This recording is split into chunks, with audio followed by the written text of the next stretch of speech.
Autoritetet po vazhdojnë të publikojnë të dhëna për nxënësit e helmuar në shkollën fillore Dimo Haxhi Dimov në Shkup. Drejtori i klinikës për sëmundje të fëmijëve Recep Mehmeti tha se edhe 3 fëmijë të tjerë po nga kjo shkollë i kanë pranuar mbrëm në klinikën e pediatrisë. Në total, ai tha se janë 5 nxënës që janë shtruar në spital. Mehmeti theksoi se të gjithë kanë një pasqyrë klinike të ngjashme dhe simptoma të dyshimta për toksinfeksion alimentar me dhimbje barku, të vjella, te disa prej tyre edhe diare dhe temperaturë të lartë.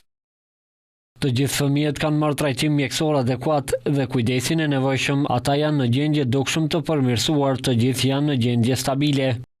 Ai sqaroi se ka edhe disa fëmijë me simptoma më të lehta, të cilat dje kanë qenë për kontroll në klinik, kanë marrë vetëm trajtim ambulator, por janë lëshuar në shtëpi dhe sot kanë qenë për kontroll të radhës. Ndërkaq, nga Inspektorati i Agjencisë për Ushqim dhe Veterinari, njoftojnë se janë duke u kryer kontrollet të jashtëzakonshme në kuzhinat e 9 shkollave në komunën e Karposhit.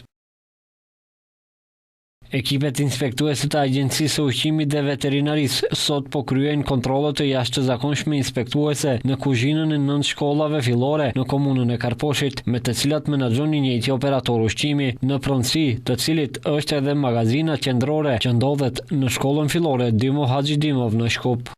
Ndërkohë, Inspektorati Shoqëror Sanitar dhe Shëndetësor gjatë ditës së djeshme ka mbyllur kuzhinën e shkollën fillore Dimo Haxhi Dimov në lagjën Vllajët të Shkupit, pasi një numër i madh nxënësish që janë ankuar për dhimbje barku. Të mërkurën nga autoritetet shëndetësore njoftojnë se ka pasur njoftime për përkesim të gjendjes shëndetësore me probleme të stomakut te 9 fëmijë, megjithse nga mësimi kishin munguar rreth 80 fëmijë.